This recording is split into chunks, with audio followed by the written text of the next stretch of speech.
बच्चों, आज की कक्षा हिंदी इलेक्टिव की कक्षा है। आज हम निर्मल वर्मा द्वारा रचित पाठ जहाँ कोई वापसी नहीं का अध्ययन करेंगे। जैसा कि आप लोगों को पहले बताया जा चुका है कि यह पाठ निर्मल वर्मा के यात्रा वृत्तांत धुंध से उठती धुंध से लिया गया है, जिसमें उन्होंने ऐसे मनुष्यों के दर्द को बयां किया है जिनको विकास के नाम पर अपने घर बार को छोड़ने पर मजबूर कर दिया गया, विस्थापित होने पर मजबूर कर दिया गया। तो चलिए हम पाठ का अध्ययन शुरू करते हैं। वह धान रोपाई का महीना था, मतलब धान के पौधों को बोने का महीना था। जुलाई का अंत, जब बारिश के बाद खेतों में पानी जमा हो जाता है। हम उस दोपहर सिंगरौली के एक क्षेत्र नवा गांव गए थे। एक दोपहर लेखक सिंगरौली के एक क्षेत्र नवा गांव में गए हुए थे। इस क्षेत्र की आबादी 50,000 से ऊपर, यानी ये घनी आबादी वाला क्षेत्र है जहाँ की आबादी 50,000 से ऊपर की है, जहाँ लगभग 18 छोटे छोटे गांव बसे हैं। इन्हीं गांव में एक का नाम है आमझर। आम के पेड़ों से घिरा गांव जहां आम झरते हैं। ये एक ऐसा गांव है जो आम के पेड़ों से घिरा हुआ है और जहां आम झरझर करके झरा करते हैं, इसलिए उस गांव का नाम है आमझर। किंतु पिछले 2-3 वर्षों से पेड़ों पर सूनापन है। ना कोई फल पकता है और ना कुछ नीचे झरता है। यानी हालत ये है कि 2-3 वर्षों से ना तो पेड़ों पर जो फल लगते हैं वो पकने तक पहुंचते हैं और ना ही कोई फल झरकर जमीन पर गिरता है। कारण पूछने पर पता चला कि जब से सरकारी घोषणा हुई है कि अमरौली प्रोजेक्ट के अंतर्गत नवा गांव के अनेक गांव उजाड़ दिए जाएंगे, तब से ना जाने कैसे आम के पेड़ सूखने लगे। यानी पेड़ में भी जैसे संवेदना छुपी हो और उजड़ने के नाम से वे सूखने लगे हैं, फल देने से इनकार करने लगे हैं।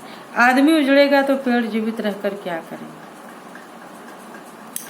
टिहरी गढ़वाल में पेड़ों को बचाने के लिए आदमी की संघर्ष की कहानियां सुनी, किंतु मनुष्य के विस्थापन के विरोध में, यानी मनुष्यों के उजड़ जाने के विरोध में पेड़ भी एक साथ मिलकर मुख्य सत्याग्रह कर सकते हैं।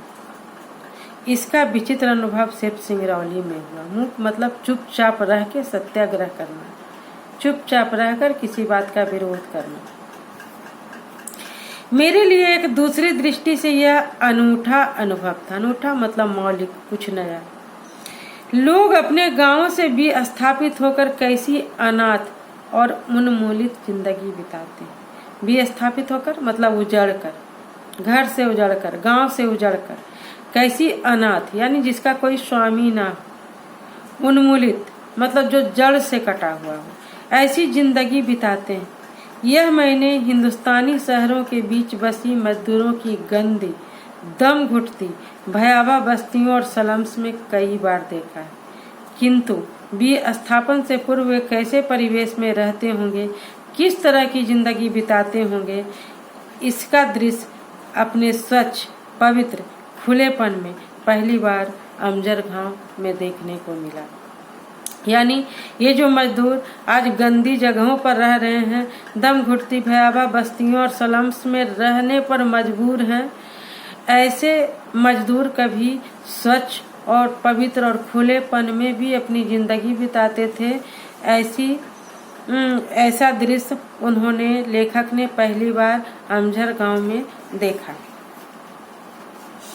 पेड़ों के घने झुरमुट, साफ सुथरे खप्पर लगे मिट्टी के झोपड़े और पानी, चारों तरफ पानी। अगर मोटर रोड की भागती बस की खिड़की से देखो तो लगेगा जैसे समूची जमीन एक झील। एक अंतहीन सरोवर, ऐसा सरोवर जिसका कोई अंत ना हो, जिसमें पेड़, झोपड़े, आदमी, ढोर डांगर आधे पानी में आधे ऊपर तिरते दिखाई देते हैं। ढोर डांगर मतलब जानवर, गाय बैल। तिरते मतलब तैरते दिखाई देते हैं, मानो किसी बाढ़ में सब कुछ डूब गया है, पानी में धंस गया है। किंतु यह भ्रम है, यह बाढ़ नहीं, पानी में डूबे धान के खेत। यह भ्रम है, ये कोई बाढ़ नहीं है, ये कोई झील भी नहीं है, बल्कि पानी में डूबे धान के खेत। अगर हम थोड़ी सी हिम्मत बटोरकर गांव के भीतर चलें, तब वे औरतें दिखाई देंगी जो एक पात में झुकी हुई धान के पौधे छप छप पानी में रोप रही, यानी बो रही। सुंदर सुडौल धूप में चमचमाती काली टांगे और सिरों पर चटाई के किश्तीनुमा है, जो फोटो या फिल्मों में देखे हुए वियतनामी या चीनी औरतों की याद दिलाते हैं। जरा सी आहट पाते ही वे एक साथ सिर उठाकर चौंकी हुई निगाहों से हमें देखती है, मतलब चौंकती हुई हमें निगाह को ऊपर उठाकर देखती है, बिल्कुल उन युवा हिरनियों की तरह जिन्हें मैंने एक बार कान्हा के वनस्थल में देखा था। किंतु वह डरती नहीं, भागती नहीं, सिर्फ विस्मय से मुस्कुराती है। विस्मय मतलब आश्चर्य से मुस्कुराती और फिर सिर झुकाकर अपने काम में डूब जाती है। यह समूचा दृश्य इतना साफ और सजीव है कि अपनी स्वच्छ मांसलता में इतनी संपूर्ण और शाश्वत है, मतलब पूरी और शाश्वत, जो प्राकृतिक। एक क्षण के लिए विश्वास नहीं होता कि आने वाले वर्षों में सब कुछ मटिया मेट हो जाएगा। झोपड़े, खेत, ढोर, आम के पेड़ सब एक गंदी आधुनिक औद्योगिक कॉलोनी की ईंटों के नीचे दब जाएगा और ये हंसती मुस्कुराती औरतें भोपाल, जबलपुर या बाढ़न की सड़कों पर पत्थर कूटती दिखाई देगी। शायद कुछ वर्षों तक उसकी स्मृति में अपने गांव की तस्वीर एक स्वप्न की तरह धुंधलाती रहेगी, किंतु धूल में लौटते उनके बच्चों को तो मालूम भी नहीं होगा कि बहुत पहले उनके पुरखों का गांव था जहां आम झरा करते थे। ये लोग आधुनिक भारत के नए शरणार्थी, आधुनिक भारत के नए शरणार्थी हैं।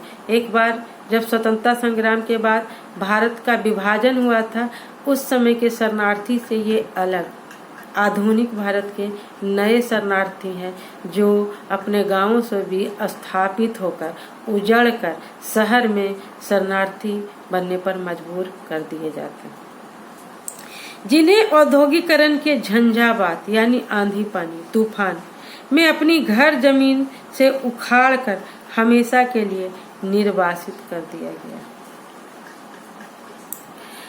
प्रकृति और इतिहास के बीच यह गहरा अंतर है। बाढ़ या भूकंप के कारण लोग अपने घर बार छोड़कर कुछ अरसे के लिए जरूर बाहर चले जाते हैं। यहाँ लेखक का कहना है कि अगर प्रकृति किसी को निर्वासित करती है तो वह थोड़े समय के लिए, लेकिन अगर इंसान निर्वासित करता है तो सदा के लिए। बाढ़ या भूकंप जो प्रकृति प्रदत्त है, यानी प्रकृति के द्वारा अगर किसी को निर्वासित किया जाता है तो वह किस तरह? बाढ़ या भूकंप के माध्यम से। बाढ़ या भूकंप के कारण लोग अपना घर बार छोड़कर कुछ अरसे के लिए जरूर बाहर चले जाते हैं, किंतु आफत टलते ही दोबारा अपने जाने पहचाने परिवेश में लौट आते हैं। किंतु विकास और प्रगति के नाम पर जब इतिहास लोगों को उन्मूलित करता है, यानी जड़ से काटता है, तो वह फिर कभी अपने घर वापस नहीं लौटते। यानी प्रगति के नाम पर, विकास के नाम पर जब इतिहास लोगों को विस्थापित करता है तो वो क्या करते हैं? फिर अपने घर वापस नहीं लौट पाते हैं। आधुनिक औद्योगिकरण की आंधी में सिर्फ मनुष्य ही नहीं उखड़ता बल्कि उसका परिवेश, आवास स्थल भी हमेशा के लिए नष्ट हो जाते हैं। लेखक के मन में छिपा हुआ यही दर्द उन्हें इस पाठ को लिखने के लिए प्रेरित किया है। एक भरे पूरे ग्रामीण अंचल को कितनी नासमझी और निर्ममता मतलब कठोरता से उजाड़ा जा सकता है। सिंगरौली इसका ज्वलंत उदाहरण। अगर यह इलाका उजाड़ रेगिस्तान होता तो शायद इतना क्षोभ नहीं होता, किंतु सिंगरौली की भूमि इतनी उर्वरा मतलब उपजाऊ और जंगल इतने समृद्ध हैं कि उसके सहारे शताब्दियों से हजारों वनवासी और किसान अपना भरण पोषण करते आए।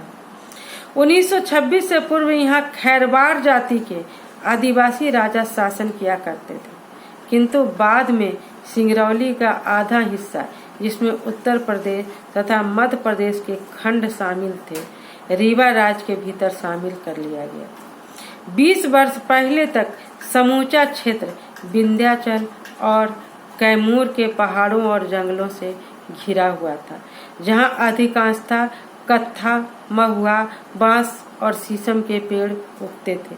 एक पुरानी दंत कथा के अनुसार सिंगरौली का नाम श्रृंगावली पर्वतमाला से निकला है, जो पूर्व पश्चिम में फैली है। चारों ओर फैले घने जंगलों के कारण यातायात के साधन इतने सीमित थे कि एक जमाने में सिंगरौली अपने अतुल प्राकृतिक सौंदर्य के बावजूद काला पानी माना जाता था, जहां न लोग भीतर आते थे न बाहर जाने का जोखिम उठाते थे। पाठ के शेष भाग की व्याख्या हम इस वीडियो के अगले भाग में करेंगे।